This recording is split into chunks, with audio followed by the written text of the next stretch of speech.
E aí, pessoal? Eu sou o Renato Quintiliano. Essa é a primeira série do canal. E para essa série, eu decidi mostrar algumas partidas que eu considero bastante instrutivas, são partidas muito famosas e algumas das minhas preferidas. Mas eu também considero elas partidas instrutivas e muito importantes para aprender vários conceitos do xadrez. Portanto, eu decidi chamar essa série de Partidas que todo enxadrista deveria conhecer.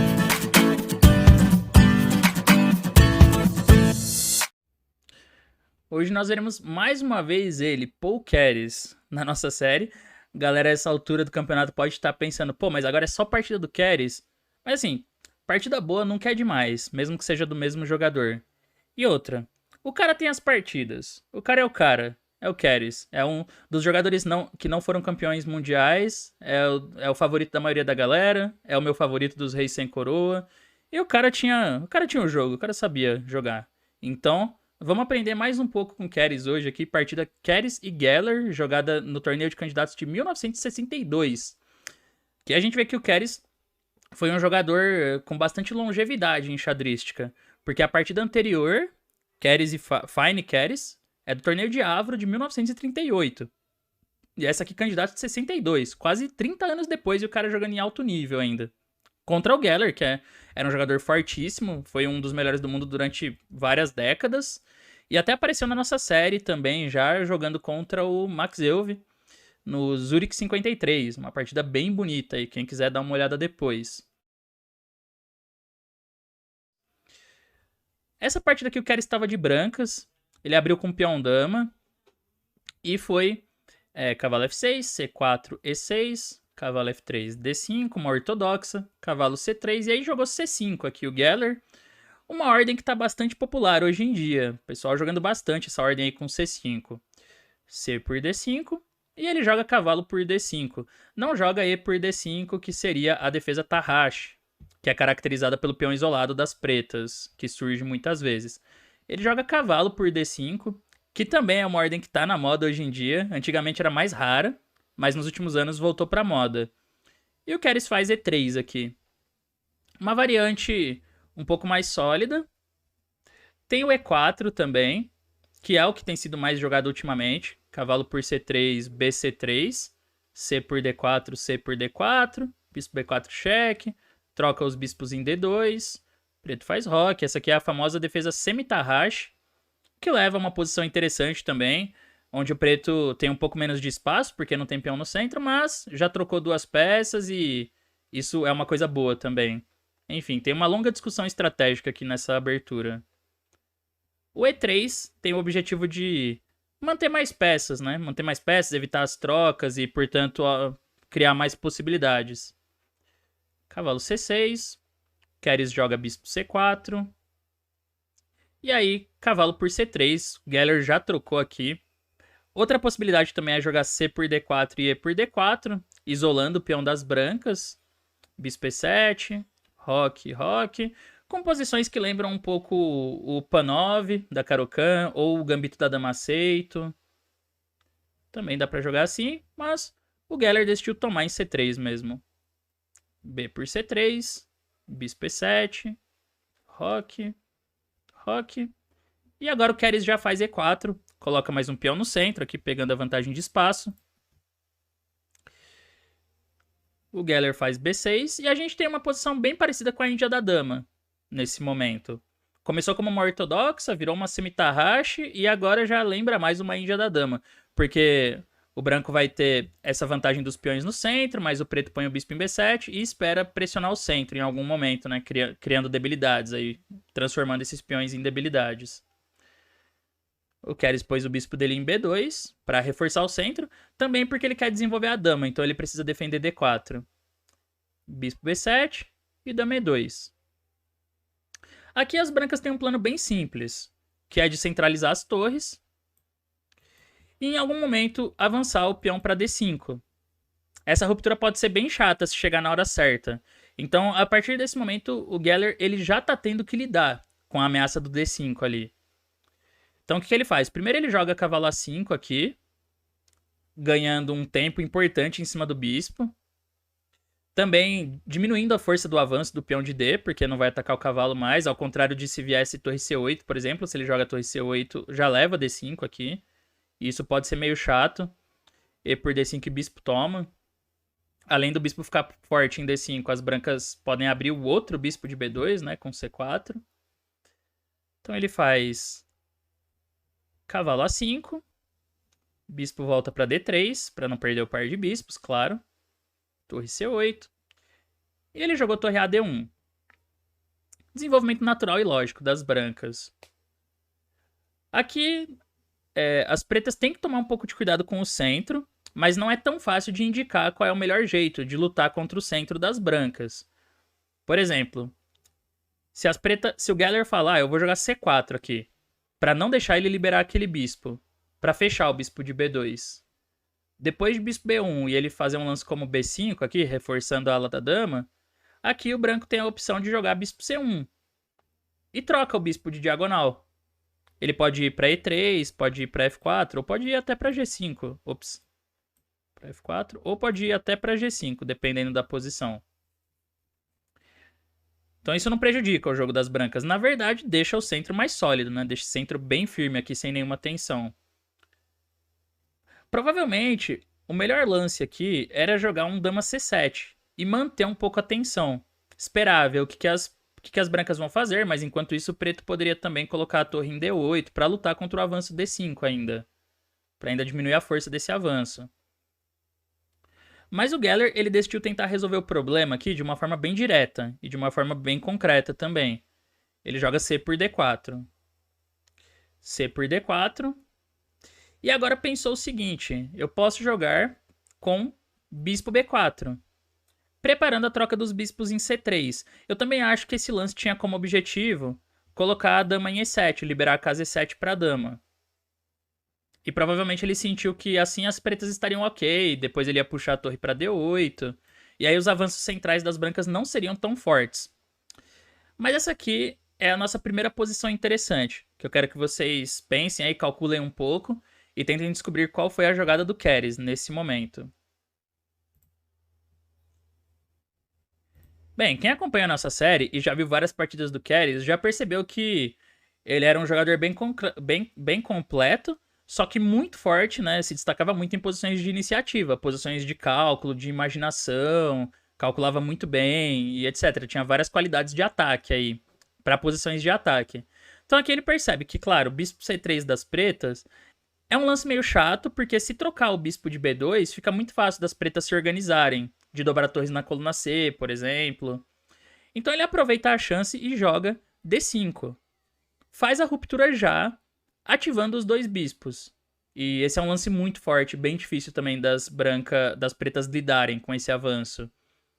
Justamente por isso, era necessário aqui o Geller ter jogado bispo F6, tentar manter uma defesa um pouquinho mais cuidadosa da ala do rei, e quem sabe, se ele tivesse tempo, jogar com G6 e bispo G7. Aí já ia também fechar o bispo de D3 e manter a ala do rei segura.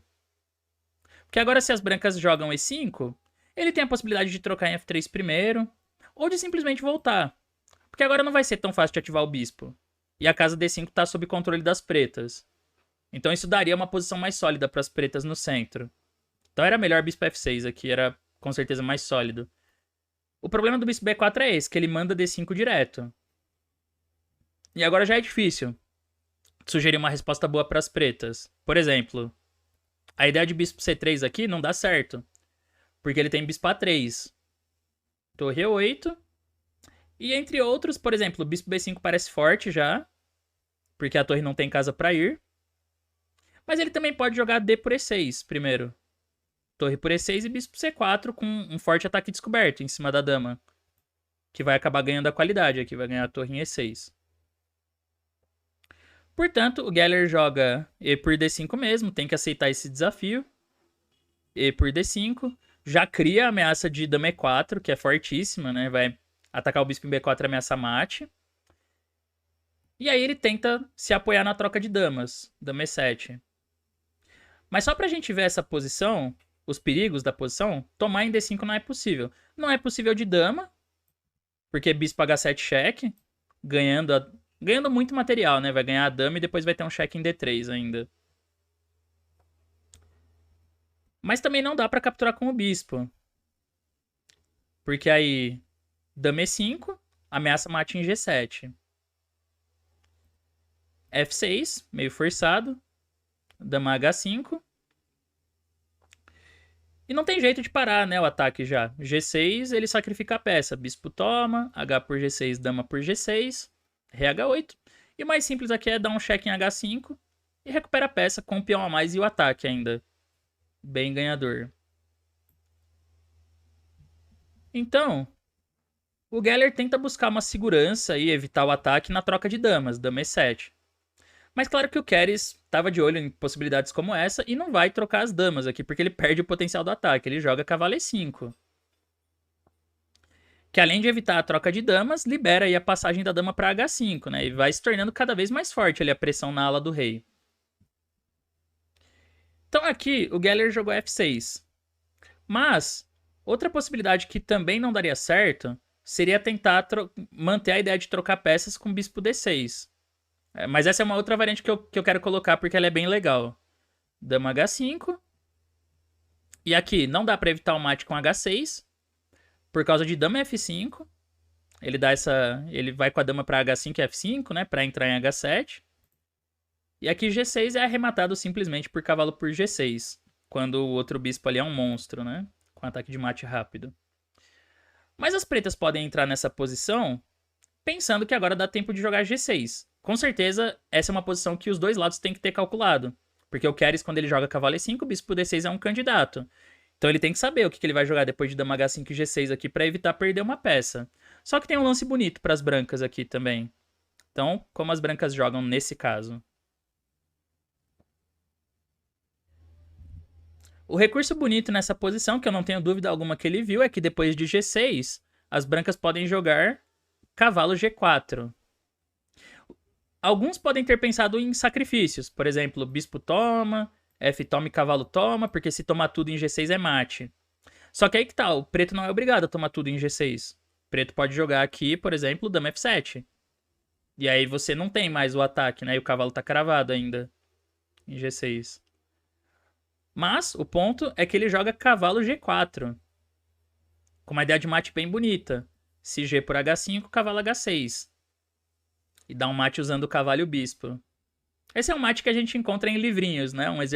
Nos exercícios. Mas na partida é raro de acontecer. E aí o Keres dá a seguinte variante: F6, para não levar o cavalo H6. Dama H4. E não tem como defender, não tem um jeito satisfatório de defender em F6 agora. Porque se rei G7, torre F1. Vai passar a torre para E6 com um ataque decisivo, né? Então ele fala G5 é o único jeito, mas agora dama por G5. FG5 e cavalo H6 surge o mesmo mate. Então, muito criativo taticamente o Keres, né? Sempre vendo as ideias mais bonitas da posição.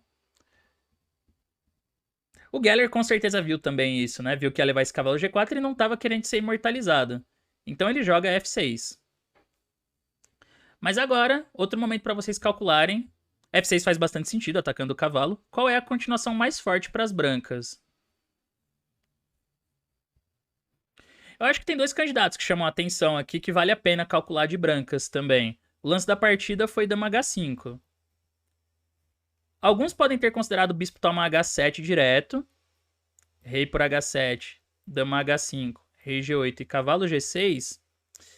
Mas essa é a típica posição que alcança meio que um impasse. Porque parece bonito, né? Parece muito forte. Mas depois você vai encontrar dificuldade de progredir de brancas. Porque, bom, eu não sei, às vezes isso aqui ganha, às vezes tá ganho. Mas eu vou tentar chutar aqui uma continuação, dama D6. E é meio difícil de ver como que continua o ataque do branco. Porque se você dá o cheque lá em H8, o rei escapa para F7. E se você volta para H5, ele volta para G8. Então, essa é uma posição que parece legal, mas a dama e o cavalo meio que se atrapalham, assim. O ideal seria que tivesse outro jeito de continuar o ataque. Então, ele joga dama H5 primeiro. Que parece mais forte mesmo. Afinal, se tomar o cavalo aqui, bispo toma H7, rei H8, e faz a famosa manobra do pêndulo, né? Que é dar um cheque com o bispo, em vez de você tomar em H7 de dama, toma de bispo e volta para G6. dando o descoberto, tirando essa casa aqui. Aí rei G8, dama H7. Então, em vez disso, o Geller, ficando já sem opções, claramente joga G6. E aí a pergunta é bem simples. Bom, as brancas têm duas peças atacadas aqui. Então quem pensou em dama H5 já fez isso consciente de que depois de G6, alguma coisa tem que ser sacrificada em G6, né? Você não vai poder tirar a dama e perder o cavalo. Então a pergunta é bem simples para vocês calcularem. A pergunta é simples, a resposta não é tanta. Qual peça as brancas sacrificam em G6? Bem, tem três opções, mas uma a gente descarta, vai. Ninguém vai sacrificar a dama em G6. A questão realmente é sacrificar o cavalo ou o bispo. É claro que você precisa apoiar esse tipo de decisão com cálculo. Mas eu acho que quando você está atacando é muito importante, além de fazer as contas, além de calcular, né, procurar as variantes mais forçadas, se você tem opção de sacrificar duas peças, é entender qual delas que é mais útil pro ataque e às vezes qual delas que vai te permitir continuar com o ataque. Porque aí você tenta calcular nas variantes, né, se o adversário tem algum jeito de parar o ataque, alguma coisa do tipo. Porque, por exemplo, se as brancas jogam bispo toma G6 aqui, eu acho que essa não é a forma mais adequada de fazer o sacrifício. Porque depois de H por G6, cavalo por G6, as pretas fazem dama H7. E com isso o preto tá ganhando um tempo bem importante aqui na defesa, em cima da dama, né? Você não tem tempo de trazer mais peças pro ataque porque o preto tá propondo a troca. Aí a gente pode jogar com dama G4, beleza. Só que nessa posição, torre C4. E ganha mais um tempo, dessa vez atacando a dama, direto. Então, de repente, esses lances eles meio que vão perdendo tempo do ataque, né? E torna a defesa um pouco mais resistente para as pretas. Talvez, se a gente colocar essa posição no computador, ele ainda dá um ganho. Ele ainda acha uma linha e fala que não, tudo bem, o branco tá ganha. Mas eu acho que de um ponto de vista prático, o preto vai resistindo mais. Vai tornando a resistência das pretas um pouco mais dura aqui, né? Mais longa. Então, o Keres calcula a posição e ele joga cavalo por G6 mesmo. H por G6 e bispo toma G6. Ele não tá com nenhuma ameaça direta nessa posição no momento, mas ele também evita que as pretas façam um lance como dama H7 para propor a troca. E aqui não tá tão fácil de dar lance para as pretas. Essa é uma posição legal porque assim, o ataque das brancas não é matemático, não é que ele sacrifique aí cheque, cheque, cheque e mate. Mas ele percebe que ele tem três peças já apontando bem para a ala do rei aqui contra o rei das pretas. A posição do rei é bem exposta. E ele tem possibilidade de levar mais peças pro ataque, como a gente vai ver.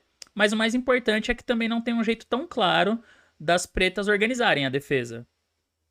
Por exemplo, né? Se as pretas jogam aqui com bispo A6, que parece um lance bom, porque ele ataca a torre e a torre não tem a KZ1. Então ele tá ganhando mais material.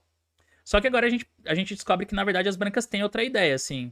Outro jeito de continuar criando problemas. D6. Agora usa o peão passado. Se joga dama G7, ele continua avançando. D7. E aí, quando joga torre de CD8, torre D4. Então ele tem a possibilidade de passar mais uma peça pro ataque, né? De passar essa torre pra ala do rei. Bispo F1, torre G4. E as pretas estão perdidas. Por exemplo, bispo E2 atacando a torre. Bispo H7, cheque. A dama tá cravada. Rei H8. Agora bispo F5 é cheque com a dama. E quando rei G8, dama H7, né? E mate no próximo. E se joga bispo toma D6, tudo bem, elimina o peão passado. Só que agora a casa E1 não tá mais controlada. Torre E1. Se dama G7, torre por D6. Recupera a peça e mantém o ataque. Mesmo o cavalo C4 aqui não serve, que dá um duplo, né? Torre D3 e agora o bispo não controla mais D3. A torre passa para G3 e ataque de mate de novo. E se cobre com bispo E5, aí ele pode jogar bispo toma, F toma e torre por E5. De novo com ataque ganhador, né? A torre tá defendida, mas a verdade é que não pode nem tomar porque leva mate em H7. E ao mesmo tempo ela tá passando para G5. Então, tem sempre essa ideia. Por exemplo, torre C7 parece um lance inteligente para defender pela segunda. Parece um lance bem útil, mas leva o mesmo tema, D6. Bispo toma e aí desviou o bispo da casa E1. Se tirar a dama, torre D4, sempre passando para a coluna G ou para a coluna H. E se bispo E5. Agora tem um outro arremate bonito que o Keres mostra nessa posição. Torre por E5. F por E5. Bispo toma E5. Ameaça mate lá em H8. Torre F6 e dama G5. E aí a torre tá cravada, as brancas ganham também.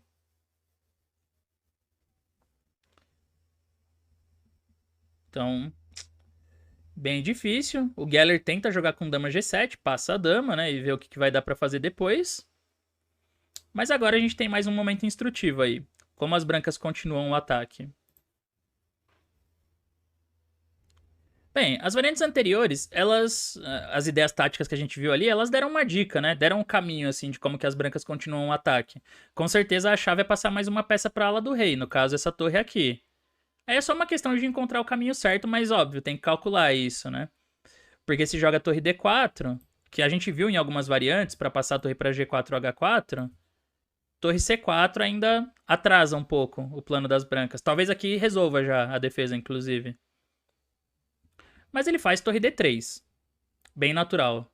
Aqui não tem controle na casa C3, ele vai passar a torre para G3. Então, por exemplo, se bispo A6, agora não adianta nada. Dá para entregar a torre de F1 ali tranquilo, né? Bispo H7. Tem aquela mesma manobra do pêndulo. Rei H8, bispo F5. Rei G8 e torre toma. E mate com a dama. Então o Geller faz a última tentativa, que é bispo D6. Tirando a casa G3 da torre das brancas. Mas, o que a gente joga agora aqui de brancas? Bom, já não é difícil, né, de imaginar. A ideia é levar a torre para G3, então F4, que renova a ameaça e na verdade agora essa ideia é imparável. Então ele já jogou dama H8 aqui, meio ficando sem opções, antes que a torre chegue em G3, senão vai ser uma catástrofe. Dama G4, bispo C5 cheque, rei H1 e tentou torre C7.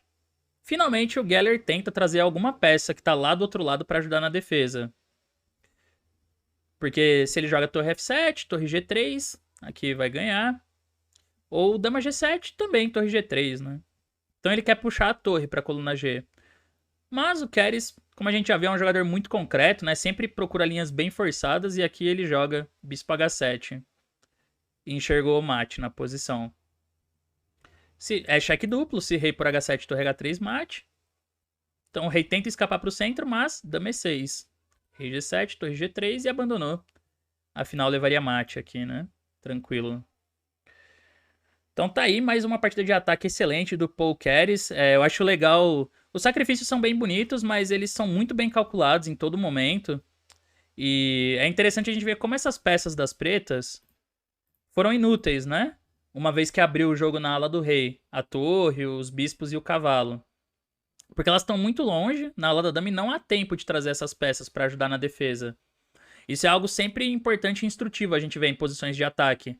Que o lado que ataca, ele pode se dar o luxo de sacrificar material, porque o mais importante não é você ter o material. É você ter mais material na área que você está atacando. Então você pode estar com torre a menos, duas peças a menos. Se você tiver mais peças atacando o rei adversário, seu ataque vai triunfar, né? Vai dar certo. E é o que acontece nessa partida. Mas ela é bem instrutiva, eu acho, a partir do momento ali do D5 mesmo. Essa ruptura é bem temática nesse tipo de estrutura. Essa é uma das partidas modelo, aliás, para esse tipo de estrutura aqui, onde o branco tem 2 peões contra 1 no centro, né? Contra o peão de E6. E o Keres consegue mostrar muito bem as possibilidades dinâmicas das brancas aqui. Então é isso, pessoal. Espero que vocês tenham gostado da partida de hoje. Se você já conhecia, deixa aí nos comentários o que você achou das análises, se você achou instrutivo, deu para aprender alguma coisa nova. Se você não conhecia a partida, deixa aí também o que você achou. Se você não conhecia o Keres, né, mais uma partida legal aí para conhecer um grande jogador do passado. E podem deixar sugestões também nos comentários de partidas que vocês gostariam de ver na série. Se você curtiu também, não se esqueça de se inscrever no canal e de deixar o seu like aí no vídeo, que ajuda bastante no crescimento do canal. E é isso, pessoal. Até a próxima.